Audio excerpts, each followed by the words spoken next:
Al debate. Les agradezco muchísimo, digamos, que hayan cumplido con los 10 minutos para las respuestas y como Claudia es la única mujer, le vamos a dar 30 minutos. Muy bien.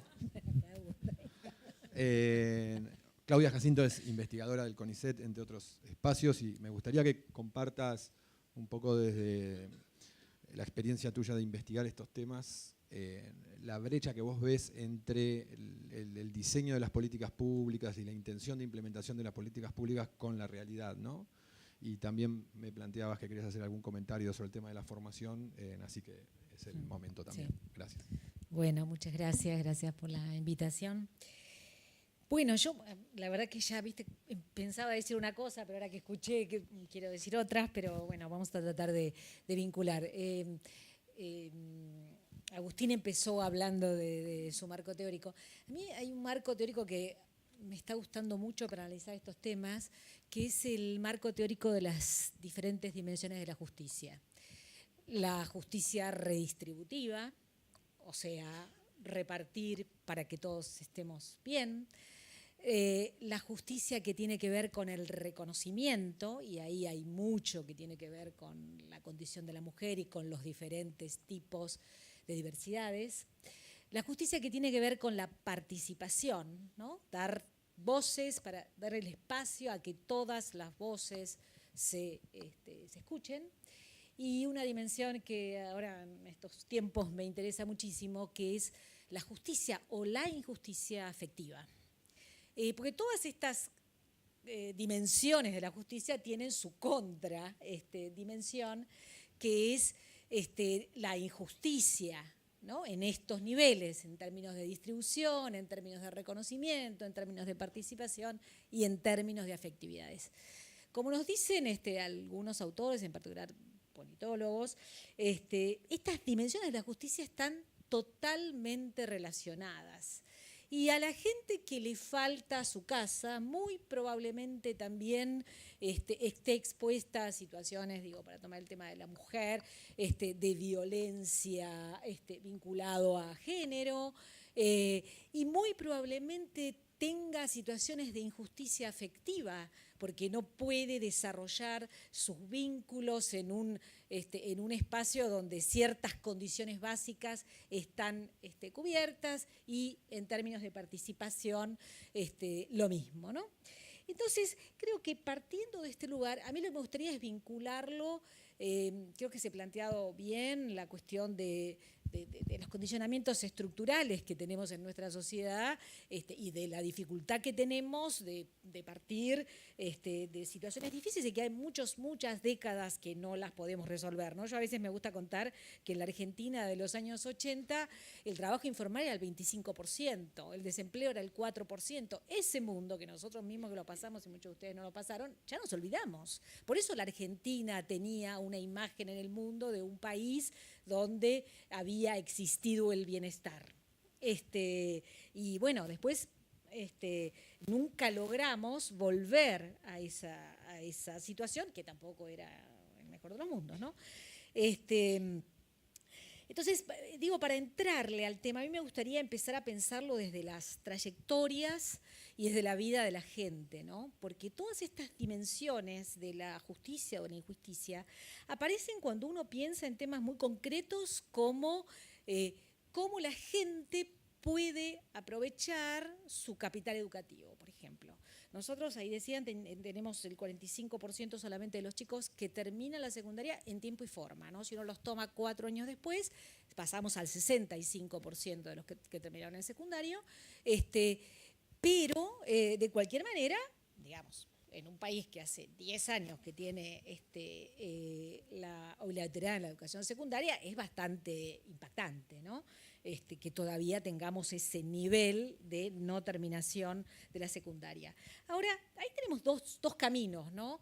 Un camino es pensar qué pasa con estos chicos, por qué, por más que tengamos becas, por más que tengamos AUH, por más que tengamos en ese sentido políticas de Estado que trascienden los gobiernos, estos chicos no terminan la escuela. Por más que hayamos tenido y tenemos acciones de inclusión educativa, no terminan la escuela. Y ahí tenemos una primera cuestión crítica para el mundo del trabajo y crítica para pensarlo desde adentro de la escuela y de generar experiencias significativas adentro de la escuela que también resignifiquen la experiencia escolar, ¿no? Porque cuando me voy de la escuela, bueno, un cierto porcentaje de chicos es cierto que deja la escuela para trabajar, pero no es cierto la mayoría. Nosotros tomamos la encuesta nacional de juventud, hay un porcentaje, no me acuerdo muy bien, pero cercano al 30%, 35% de los que dejaron la escuela, que la dejaron porque se aburrían. Entonces, ahí hay un terreno enorme para pensar cuáles son las razones por las que la escuela secundaria no genera experiencias significativas para los chicos y experiencias de aprendizaje significativo. Todos nosotros escuchamos que por ahí las experiencias que sale del chico que sale de la escuela secundaria que más le interesa, ¿qué te gustó de la escuela secundaria? Te habla de un profesor, de una experiencia particular de aprendizaje que en general está vinculado al aprendizaje activo, aprender algo donde puso el cuerpo, puso la experiencia, puso la efectividad, puso el conocimiento. Nosotros lo vemos mucho en la formación para el trabajo, eso, la matemática no me interesa, pero sí, si la matemática me sirve para resolver un problema tecnológico es otra cosa. Y yo lo he visto muchísimo visitando centros de formación profesional, que la matemática, la lengua cobran otro sentido si uno las ve en términos de la formación para el trabajo, y acá estoy hablando de otro nivel, la formación para el trabajo como experiencia pedagógica.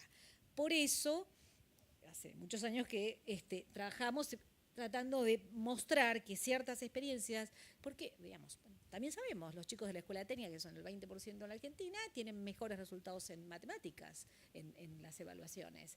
La escuela técnica argentina, que es relativamente buena, tiene menos problemas de disciplina, más motivación, etc.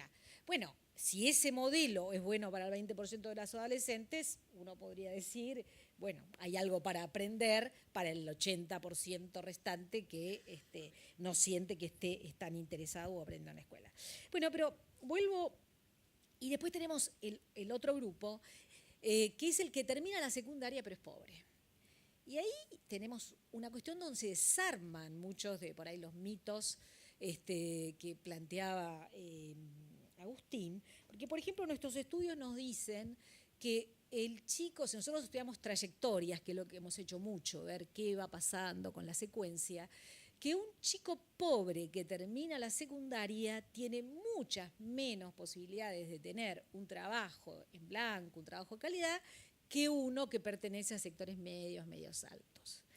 Esto nos pone frente a un escenario de que terminar la secundaria tampoco alcanza y de que el rendimiento de la secundaria es segmentado, es diferente. Los chicos fueron a una peor escuela, eso casi seguro, aprendieron menos, eso casi seguro, pero también la inserción laboral tiene que ver con capital cultural, con capital social, con habilidades cognitivas, con el tema de poder superar barreras de segmentación territorial, con tener un ámbito de hábitat donde se puede estudiar y aprender y tener las condiciones también para eso. Entonces, no es solo terminar la secundaria y mucho menos es solo la capacitación laboral. Les digo una investigación reciente que justamente discutíamos hace un tiempo con Agustín, que bueno, en la Argentina no hay muchos datos duros para saber si a la gente le sirve o no le sirve hacer un curso de formación profesional. Lamentablemente es uno de los déficits de nuestras estadísticas. No hay muchos datos, nadie lo releva, ni siquiera sabemos si la gente termina técnica o no técnica en la secundaria, pero nosotros hicimos un estudio donde vinculábamos un dato de una encuesta, que es la encuesta de protección social, que pregunta a la gente qué curso hizo para formarse para el empleo. Para decirlo corto, uno de los resultados que nos mostraba esa relación, ese curso, era, bueno, el curso de formación para el empleo mejora la condición laboral si está articulado con terminación de secundaria y si está articulado con alguna experiencia laboral de calidad. Entonces, creo que tenemos que empezar a ver más finamente los datos para darnos cuenta que no es solo un curso de formación profesional, sino empezar a ver esta compleja combinación donde se suma la educación formal, donde en muchos casos poblaciones pobres que hacen cursos de formación profesional logran mejorar su inserción laboral, pero que donde hay un circuito, digamos, virtuoso, que como a veces digo, la gente sabe, pero las políticas y las miradas macro no sabemos. Entonces hay que mirar mucho la vida de la gente para ver cómo la gente hace circuitos virtuosos que nosotros no sabemos responder. Quiero dar otro pequeño ejemplo en relación a esto. Lo mismo nos pasa con la educación terciaria técnica, que nosotros la tenemos también totalmente diluida, creemos que todos tienen que ir a la universidad, ya sabemos también que solamente el 20% termina la universidad, entonces, ojo, enfrentémonos acá que en este país la gente se inserta por su título de secundaria y por algunos...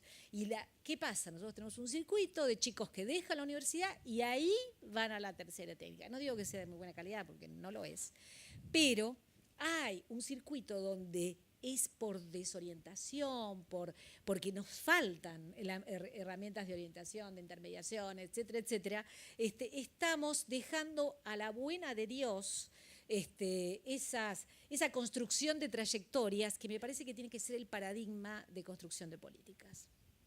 Gracias, Claudia. Te quedan 20 minutos. Si hay preguntas, las vamos leyendo. Y Juan Pablo, vos querías decir algo. Sí, yo quería agregar dos cosas, una de las cosas que decía Matías y lo que decía Claudia.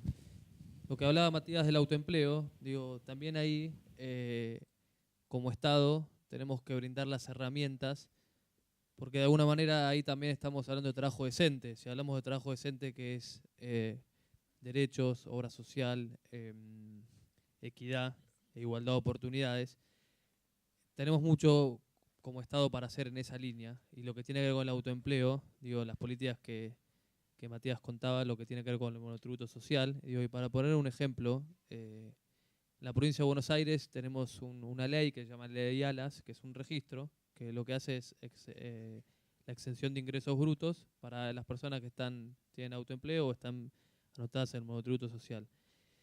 Digo, y eso siempre va en ascenso. Este año, en lo que va del año, tenemos más de 10.000 inscripciones y ya casi 9.500 personas que ya están exentas de ingresos brutos. Digo, con lo cual, digo, ahí estamos dando derechos y ahí está el Estado presente.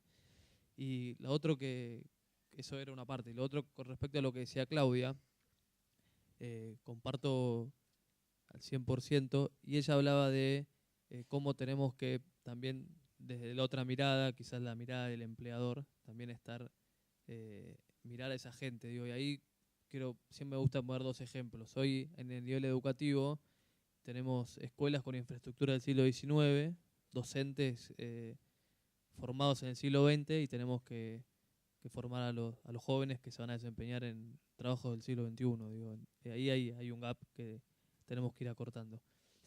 Y eso lo relaciono con los recursos humanos. Digo, yo trabajé en el área de recursos humanos en alguna compañía grande. Digo, y a veces también nosotros, o los que trabajamos en recursos humanos, tenemos que capacitarnos y también tener una lectura de que el mundo del trabajo cambió.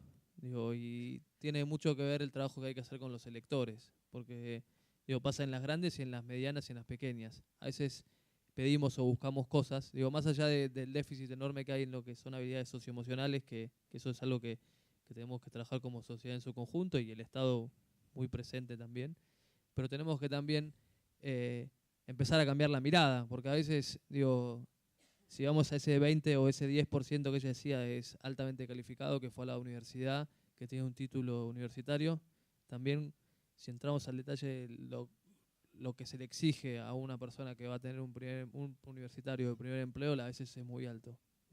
Pedimos gente con experiencia, con mucha calificación, alto promedio, primero que no existen, y segundo, no va acompañada a veces la remuneración. Y esto a veces pasa en las grandes compañías, la remuneración que va a tener esa persona con la calificación que le pedimos. Entonces también tenemos que adaptarnos y adecuarnos a que el mundo cambió. Y eso es un laburo para ser grande, sobre todo en los electores. Ok. Las preguntas no están dirigidas en particular, así que digamos, las toma el panel en general y voy a arrancar con algunas que están orientadas al tema de políticas públicas, pero estaría bueno también conocer la visión de quienes no están dentro del Estado. Y les agradecería que hagamos respuestas concretas y puntuales, así puedo leer todo, porque yo a la 1 me voy a la peluquería. Sí, ahí después me pasa los contactos. Se está planteando la necesidad de flexibilizar aspectos laborales para mejorar la productividad económica, como afirmación lo dicen. ¿Cómo ven esto compatible con el desarrollo del mercado interno como factor relevante para reducir la pobreza? Y agregaría yo, sí, flexibilización laboral no es incompatible con trabajo digno. Quiero arrancar con eso. Ok. A ver, en la Argentina de estas 3 velocidades que uno podría graficar o diagnosticar en nuestra sociedad, básicamente, y con la expectativa de una convergencia, el tipo de demandas de empleo que se genera en el sector más dinámico son muy distintas a las que genera la economía social. Y en el sector intermedio son de otro tipo. Y los marcos regulatorios, sin embargo, en Argentina, a nivel laboral, comercial y productivo, tienden a ser pensados en función de una sociedad que ya no es la que era, o la que podía haber sido pensada desde los 50 a los 60 en proyección hacia un estado de bienestar con plena inclusión laboral y con instituciones sociolaborales de protección social fuertemente asociadas justamente al trabajo. En este contexto lo que tenemos son dinámicas ya de hecho de flexibilización en los sectores más dinámicos de la economía, bajo nuevas formas de trabajo, lo cual hay que pensar en normas que organicen esa estructura, y que no implica flexibilización, explotación laboral, que implique protección laboral, pero que implique que las capacidades productivas de esos sectores puedan desarrollarse y que las capacidades productivas de los recursos humanos ocupados en esos sectores puedan desarrollarse, al mismo tiempo que se protejan los derechos laborales. Y desde el enfoque también que he planteado de derechos, donde todos los derechos sociales y laborales, económicos y culturales deben ser garantizados como un mínimo para todos. Eso significa que en la segunda velocidad también habrá que ajustar las normas económicas, comerciales y laborales a ese segmento de pequeñas, medianas empresas que operan cierta productividad media y que generan salarios mínimos, a veces el doble del salario mínimo, por arriba del salario mínimo, pero que no son empresas altamente dinámicas, para los cuales hoy por hoy las regulaciones laborales dominan en ese espacio, las regulaciones actualmente laborales. Sin embargo, si nosotros queremos que florezcan las microempresas o que la economía social se incorpore con plenos derechos sociales y laborales, los trabajadores que están ahí no pueden ganar la mitad del mínimo, ni pueden tener más una sobreexplotación laboral horaria, no pueden tampoco dejar de tener vacaciones, acceso a la seguridad social. Todo eso debe ser garantizado, pero debe ser garantizado bajo marcos regulatorios diferentes. Es decir, deberíamos pensar que los instrumentos legales no son el fin, deberían ser un instrumento para la construcción de los pisos de derechos a los cuales todos deberían garantizar. En ese sentido, cuando se piensa flexibilidad laboral, se piensa en términos de precarización laboral. Y deberíamos pensarlo no como precarización laboral, sino como capacidades productivas que organizan con cierta flexibilidad tiempos, procesos, formas de trabajo, de organización, de autogestión o de relaciones de dependencia.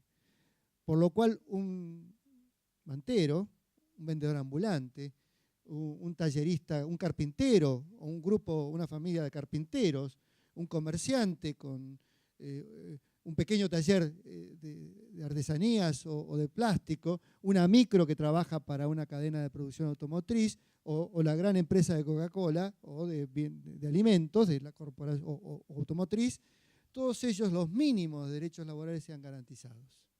Obviamente va a haber diferenciales de productividad y de ingresos, pero deberíamos ir elevando el proceso hacia la convergencia. Y si pensamos que todos los del 50% para abajo va a llegar arriba manteniendo los mismos incentivos que actualmente mantenemos y las mismas normas o instituciones que mantenemos, yo diría que es imposible. Vamos destinados al fracaso. De hecho, las venimos manteniendo los últimos 20 años y eso no se ha resuelto. Pero no implica cambios en las normativas laborales, cambios en las normativas tributarias o fiscales o comerciales, necesariamente pensar en que eso es mayor explotación o precariedad laboral. Significa, tal vez, hay que elevar el piso de los derechos y eso va a implicar también subsidiariedad por parte de los sectores más dinámicos hacia los sectores menos dinámicos. Es decir, redistribución, no de ingreso monetario, sino de capacidades de producción de valor, de articulación en capital social e institucional. Matías, Juan Pablo. Sí, estaba pensando, yo básicamente adhiero al planteo de Agustín, estaba pensando cómo hacer para garantizar ese piso, pero garantizar fundamentalmente el puente con la economía formal. Me parece que, y me quedé pensando en cómo hacer para generar nuevas lógicas de organización para estas cooperativas o para estas unidades productivas, que en general no tienen una lógica o es muy complejo ajustar su lógica de funcionamiento con la lógica de funcionamiento de las instituciones existentes. Entonces, si necesitamos o si queremos fortalecer ese puente, pienso en las cooperativas, por ejemplo. ¿Cómo hacer para crear un nuevo tipo societario que pueda incorporar las necesidades de vuelta? Y adhiero con el planteo de Agustín sobre un piso y también creo que eso no tiene por qué ser precariedad. Dos cosas. Pero Cortita, sí. Una cortita, que me parecía interesante esto que estaba planteando Claudia recién, que nosotros estamos trabajando y se presentó hace 2 días, que me parecía interesante porque justo lo nombró, en un modelo de escuela o de terminalidad educativa con formación profesional. Y deviene de un proceso interno del equipo, de mucho trabajo con educación, con el Ministerio de Educación, de cómo crear un modelo que permita la terminalidad educativa, la terminalidad de secundario, con todo lo bueno que eso implica para un trabajador de la economía popular, de vuelta en términos del puente hacia la economía formal, es decir, tener las habilidades, pero fundamentalmente lo que implica tener el secundario, pero de la mano de aprender o de terminar un oficio. Y hace 2 o 3 días lanzamos el secundario con oficios, que es parecido a este planteo de escuelas técnicas, pero para adultos, ¿no? Terminar el secundario, pero a la vez poder formarse en algún oficio. A mí eso me parece que es, para esto que planteaba recién, una política pública muy potente. Y si pudiese preguntar también, con esto termino, vos hacías la comparación de la persona en situación de vulnerabilidad que termina el secundario frente a una persona que termina el secundario pero no está en situación de vulnerabilidad. Me gustaría saber los datos para el otro lado, es decir, una persona en situación de vulnerabilidad que termina el secundario frente a una que no termina. No sé si está medido, pero me parece que puede ser interesante también medir eso como para poder tener otro punto de referencia, ¿no? Yo una cosa nomás. Cuando hablamos de flexibilización o trabajo decente, yo creo que tenemos que trabajar en competitividad. Y cuando todo lo que venimos hablando, que hablaba Claudia, hablaba Matías y Agustín, a mayor formación va a haber mayor producción y a mayor producción vamos a poder hablar de competitividad. Y en eso, cuando también hablamos de reformas laborales, de que no es lo mismo una pyme que una gran empresa, no es lo mismo una gran empresa que la economía social, creo que las reformas que se vayan a hacer, se van a hacer con consenso y el diálogo con todos los sectores. El Estado no va a hacer ninguna reforma que salga solo del Estado. Este gobierno está construyendo el diálogo y en base a ese diálogo es como se logran los diferentes consensos y en base a esos consensos es como se hacen las reformas. Ya que te referiste a reforma de Estado, hay una pregunta que dice, ¿se están realizando acciones dentro del Estado para mejorar las condiciones de precariedad laboral de los empleados públicos? Una pregunta fácil. Sí. Bueno, ahí vuelvo a lo primero. Ministerio de Trabajo de la provincia, y vamos a acotarnos a Buenos Aires, tenemos 3 ejes de trabajo bien marcados. El primero tiene que ver con la fiscalización laboral, el segundo tiene que ver con la restitución de derechos y el tercero tiene que ver con el equilibrio de las relaciones laborales. Punto 1 y 2, o eje 1 y 2, van a esa línea. Nosotros llegamos a un ministerio en el 2015, Ministerio de Trabajo, que supuestamente es el que velaba por la fiscalización y por la restitución de los derechos, y los matafuegos estaban vencidos y el ascensor no andaba.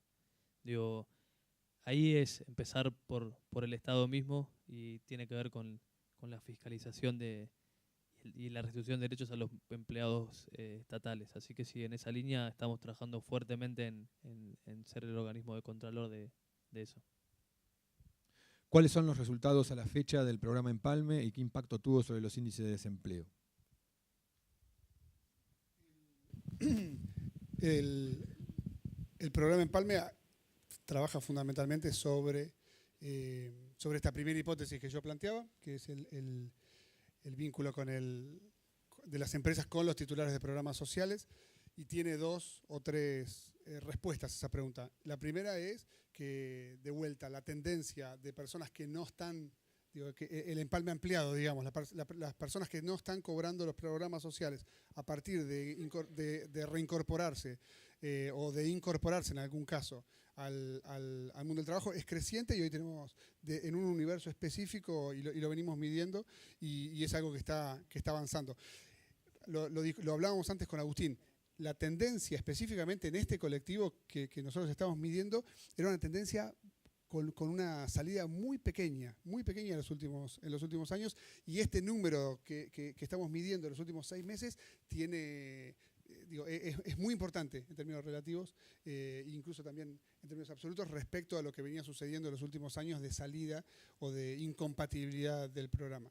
Eso por un lado. Por otro lado, el programa de inserción laboral es algo que el Ministerio de Trabajo viene haciendo desde hace ya un tiempo, y no tengo claro exactamente en ese caso cuáles son los resultados, pero sí lo que depende de desarrollo social. Nosotros estamos haciendo el vínculo en machear las dos partes. Por un lado, trabajar sobre la base de datos de los titulares para poder tener más y mejores datos. Teníamos muy pocos datos como para poder plantearle ofertas concretas a empresas, y en ese redesarrollo, si se quiere, de la base de datos, entender quién tiene secundario y quién no, cuáles son las formaciones o las capacitaciones específicas que se están haciendo en términos de formación profesional, en términos de formación en oficios, y también del trabajo que van teniendo en los programas específicamente, y por otra parte trabajando con las empresas para poder llevarles esta propuesta, que para quien no sabe de qué se trata, la empresa de alguna forma se ahorra el costo o el pago del programa que el Estado le hace a la persona. En el caso de Argentina Trabaja son 4.400 pesos que el Estado seguirá pagando durante 2 años, y la empresa se ahorra ese monto por esos 2 años, ¿no? Gracias. Sí. Muy breve. Tengamos en cuenta que ese programa lo que permite es facilitar el traslado o el traspaso de beneficiarios de los programas sociales hacia un empleo formal, pero no crea nuevos empleos ni trabajos. ¿Bien? Entonces, esta idea de que tenemos un colectivo en donde entran 100 personas pero tenemos 200 afuera, implica no solo mejorar las capacidades y los mecanismos para que entren los que pueden entrar en un colectivo de 100, sino cómo hacemos para crear otro colectivo en donde entren todos, ¿bien? Entonces, porque si no, los que entran son los que mejores están en la fila, los que tienen el subsidio, los que están mejor calificados, incluso dentro de los sectores populares. Pero el problema sigue siendo cómo creamos esa otra plaza de 100 colectivos en donde puedan entrar los que están afuera. Claudia. Y bueno, por ahí quedaron algunas puntas así. Yo diría, es como que tenemos blancos, negros y grises. Un programa que de alguna manera facilita que las personas ingresen en empleos formales a través de la disminución del costo laboral, les está dando al mismo tiempo una experiencia laboral formal, les está dando la posibilidad de tener una identidad construida a partir de una empresa. O sea, hay algunos elementos que uno podría pensar, tomando este concepto de trayectoria, que terminarían dando un buen, digamos, es mejor eso que ser solamente beneficiario de un plan social. Habría que evaluarlo muy bien para ver qué pasa después de los 2 años. Supuestamente, el trabajador debería crear ese empleo, es quedarse en ese empleo, y bueno, eso sería lo que nos permitiría estar seguros de que un modelo de este tipo, y ver qué desarrolló como saberes alrededor de ese empleo, finalmente en su trayectoria, qué significó este tránsito por una forma, digamos, laboral un poco gris, ¿no? Ahora, así como en ese sentido estamos dando una mano para que el trabajador entre en la empresa, le estamos dando una mano a la empresa también, tenemos otras cosas que tenemos que volver a pensar, me parece. Por ejemplo, no sé si es tan conocido, pero la Argentina es el único país de América Latina donde las empresas no ponen dinero en la formación profesional. Ese es un impuesto que existía y que se sacó en la dictadura. Nosotros ahora tenemos toda la formación profesional pública pagada por el Estado, o sea, por todos nosotros. Y las empresas no lo ponen. Bueno, hay cosas más conflictivas, digamos, que hay que poner en la mesa, porque, bueno, impacta un poquito, ¿no? El único país de América Latina que no tiene ese impuesto. Y bueno, hubiéramos podido poner la mesa. Quiero decir una sola cosita volviendo al tema de la capacitación, la formación profesional. Hay otro resultado que nosotros tenemos de las investigaciones con los que yo creo que hay que tener una cierta cautela en que sea el único eje de mirada de la formación profesional el que haya una demanda sectorial. Y lo digo porque nosotros, que hemos estado mucho en terreno analizando estos centros, vemos que son un lugar, por ejemplo, de participación de las mujeres. Donde es un espacio incluso muchas veces discutido por las parejas, donde las mujeres participan, se forman, se potencian. O sea, hay que tener un poco de cuidado de ver que el sentido de la formación profesional es muy diferente para las personas. Hay trabajadores que van y se especializan y mejoran su inserción en términos de calidades y de ingresos por la formación profesional. Hay otros que hacen una formación profesional inicial e inician un trayecto. Hay jóvenes que complementan la secundaria. O sea, hay que tener un poco de cuidado. Yo estoy de acuerdo, incluso los datos lo dicen, la mejor formación profesional es la formación sectorial, es aquella que tiene un sentido para el sector, que tiene una demanda concreta, pero si uno la mira un poquito en largo plazo, incluso hasta pensándolo en términos de economía social, no es necesariamente que haya una empresa o dos o tres en la localidad demandando eso lo que nos hace tomar la decisión de si abrir o cerrar un centro. Hay cuestiones más complejas a mirar. Sí, estoy de acuerdo con vos. Me acuerdo una vez que hablábamos de Villa Gesell, que había formado 30 plomeros en su curso, en su centro de formación profesional en un año. Bueno, claro, ¿qué hacen 30 plomeros en Villa Gesell? Digamos, lo mismo. Pero hay que tener cuidado sobre las diferentes funciones sociales que tiene la formación para el empleo. Ahí en eso, digo, creo que son complementarios, que una cosa no quita la otra, y cuando hablamos también de empoderamiento de las mujeres, de también trabajar sobre distintos grupos vulnerables. Nosotros, por ejemplo, y AMIA tiene un camino de recorrido también, estamos trabajando muy fuertemente en la inclusión de personas con discapacidad.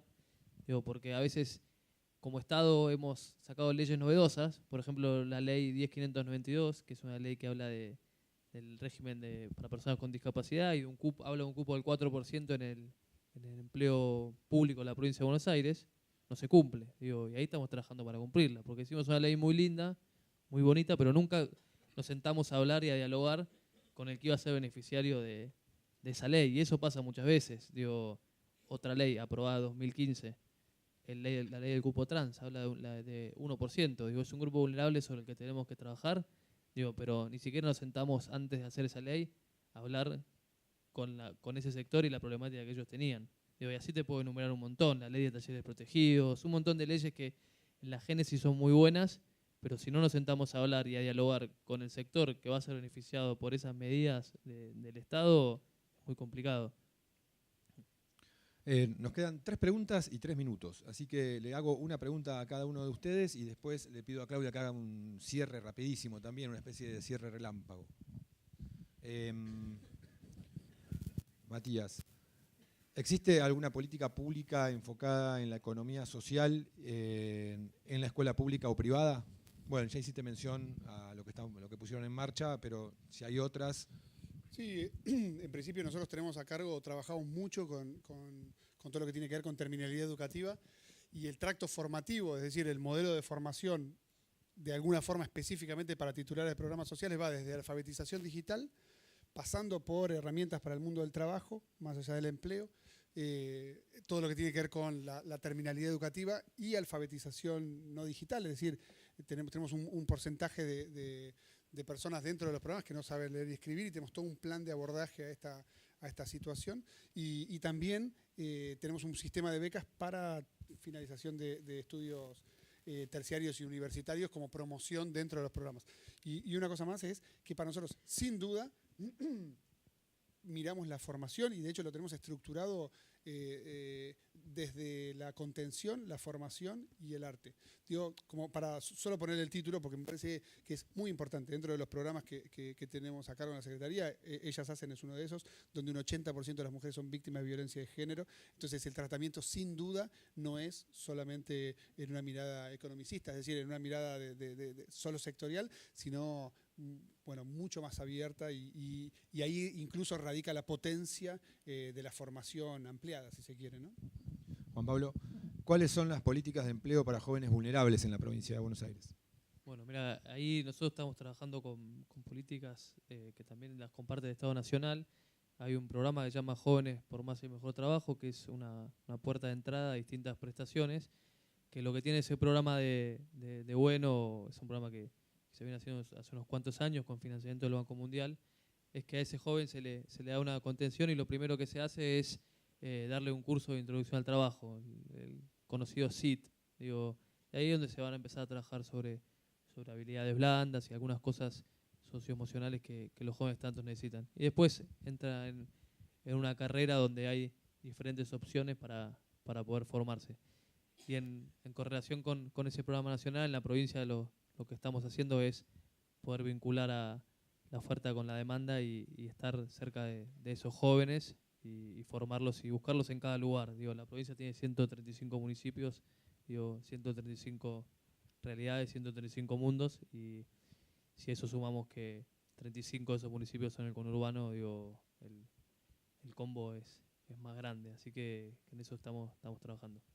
Agustín, ¿cómo pensar la contradicción entre robótica y automatización con la personalización del recurso humano, no como un recurso económico, sino como una persona con fortalezas y debilidades? A ver, un poco en un compleja minuto. la pregunta, pero vamos. No, pienso que la dinámica de la robotización se viene, no tan rápido como se cree, ¿bien? Como se argumenta o se plantea en el debate académico, incluso político. Hay procesos de automatización que son dinámicos, pero no son extensivos a todos los ramas y todos los sectores. Vienen procesos paulatinos. Le va a llegar a Argentina, como le va a llegar al mundo, como está llegando en distintos lugares, pero va a llegar en segmentos muy especiales o particulares. Para lo cual, efectivamente, hay que estar preparados y frente a esto, el sujeto, el trabajador, hoy por hoy el trabajador que puede quedar afectado por esto no es un trabajador que tenga en general problemas laborales. En general, hoy por hoy no los tiene, los podrá tener. Efectivamente, en el marco de este avance de las tecnologías, de las nuevas formas de trabajo. Si uno analiza con encuestas nuestras y de otros, el alto riesgo a estrés, depresión, ansiedad, no capacidad de autocontrol o control externo, modos de afrontamiento, test psicológicos y sociales, redes sociales, los trabajadores que están en la economía social, en el trabajo precario, los desocupados, los informales, son los sujetos que sufren y sufren mucho. Buena parte de su tiempo de vida lo tienen que dedicar a cómo justamente aliviar ese sufrimiento. ¿Bien? Y no es que no trabajan un montón, trabajan mucho, trabajan para aliviar ese sufrimiento y al mismo tiempo garantizar la subsistencia. Yo no quiero polarizar la sociedad, pero son dos problemas distintos. Son dos problemas cualitativamente distintos. ¿Bien? Este problema que pueden generar las nuevas tecnologías sobre el sujeto trabajador relativamente incluido, hay que atenderlo y hay que estar preparado. Pero no es el gran problema argentino. No es el gran desafío que tiene la sociedad argentina. El gran desafío que tiene la sociedad argentina es qué hacer con ese 30% de trabajadores que sufren diariamente, no tienen ingresos de subsistencia, no garantizan el mínimo de subsistencia, no logran servicios públicos ni privados de calidad, están excluidos de muchos otros derechos y no solamente del derecho al trabajo, y que efectivamente son ciudadanos, y que bajo el escenario de una Argentina en donde decimos que 70% adentro y 30% afuera, instituimos eso, en todo caso, bueno, habrá que pensar en cómo generamos un ingreso ciudadano un poco más digno para ese 30%. Pero no quiere decir que queden incluidos, que vayan a estar incluidos con ese mínimo de ingreso ciudadano. porque la fórmula sigue siendo el trabajo y la participación en la vida social, aunque no sea el empleo formal, pero el trabajo, y el trabajo cooperativo, el trabajo social, el trabajo productivo, el sentirse valioso, y ahí está la dignidad. El otro trabajador, el de las afectado por las tecnologías, puede reconvertirse, tiene capital humano y capital social para hacerlo. Ese del 30% es muy difícil su reconversión, el del fondo, el que está abajo. Claudia, me encantó tu concepto de justicia afectiva, ¿no? En una sociedad donde cada vez hay menos espacio para lo afectivo y casi no hay espacio para la justicia. Así que tu reflexión final. Sí, bueno, creo que hacía un poco las últimas intervenciones de todos hacían un poco énfasis en esa cuestión de lo importante de lo afectivo, ¿no? Y las diferentes dimensiones del sufrimiento. Yo diría, me acordé ahora de algunos conceptos que tienen que ver con la forma de encarar tanto la generación de empleo como la generación de formación para el empleo, que bueno, creo que son los dos temas que estuvieron presentes aquí. Y creo que el énfasis en la pertinencia, por supuesto que es muy importante, en términos de nosotros tenemos formas de hacer las cosas y nuestras empresas tienen formas de hacer las cosas que no necesariamente son las mejores. Al mismo tiempo, esa pertinencia de la formación le va a empoderar de otra manera a quien lo aprende, pero la otra dimensión es la relevancia para la gente. Y la relevancia para la gente es la vocación, es lo que es significativo para mi vida, es lo que me cambia la vida en relación a la vinculación con los otros, es este empoderamiento. Y en un mundo donde la autonomía es muy valorada, para muchos la autonomía es simplemente no tener red. O sea, es la dimensión más dramática de la autonomía. Entonces es la autonomía con poder. Y por último, la otra dimensión es el desarrollo. No solo es a lo que venga, sino a lo que hace confluir el buscar sectores estratégicos para el desarrollo de nuestro país, nichos estratégicos para el desarrollo de nuestro país, donde confluya la relevancia para la gente con la pertinencia, y creo que ahí, bueno, encontraríamos como un círculo virtuoso que pone todo esto en diálogo. Muchas gracias a los cuatro.